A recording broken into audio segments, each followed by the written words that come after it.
আবারও স্বাগত টাইম নিউজে ফিরে যাচ্ছে সংবাদে। এবার একটি শোক সংবাদ। টাইম টেলিভিশন ও বাংলা পত্রিকার সিনিয়র করেসপন্ডেন্ট শিবলি চৌধুরী কায়েসের চাচা প্রফেসর সাইফুল্লাহ চৌধুরী মঙ্গলবার ভোরে বাংলাদেশের রায়পুর জেলার নিজ বাড়িতে ইন্তেকাল করেছেন। ইন্না লিল্লাহি ওয়া ইন্না ইলাইহি রাজিউন।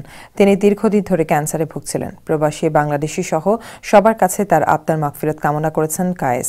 4 ভাই ও 4 বোনের মধ্যে অধ্যাপক সাইফুল্লাহ চৌধুরী ছিলেন দ্বিতীয়। সাংবাদিক শিবলি চৌধুরী কায়েসের বাবা এম আয়াতুল্লাহ চৌধুরী ছিলেন পরিবারের বড়। তার মৃত্যুতে টাইম টিভি ও বাংলা পত্রিকা পরিবার গভীর শোক ও সমবেদনা জানিয়েছে।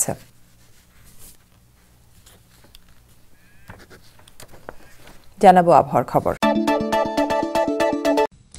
দিগন্ত টেলিভিশনের রিপোর্টার শিবলি চৌধুরী কায়েসের পিতা মোহাম্মদ আয়াতুল্লাহ চৌধুরী ইন্তেকাল করেছেন।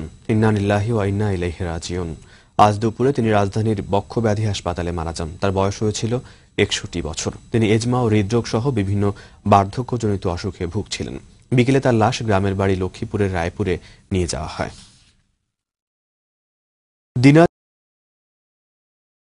একটি শোক সংবাদ। দিগন্ত টেলিভিশনের রিপোর্টার শিবলি চৌধুরী কায়েসের পিতা মোহাম্মদ আয়াতুল্লাহ চৌধুরী ইন্তেকাল করেছেন। ইন্না লিল্লাহি ওয়া ইন্না ইলাইহি রাজিউন। আজ দুপুরে তিনি রাজধানীর বক্ষব্যাধি হাসপাতালে মারা যান। তার বয়স হয়েছিল 61 বছর। তিনি অ্যাজমা ও হৃদরোগ সহ বিভিন্ন বার্ধক্যজনিত অসুখে ভুগছিলেন। বিকেলে তার লাশ গ্রামের বাড়ি লক্ষ্মীপুরের রায়পুরে নিয়ে যাওয়া হয়।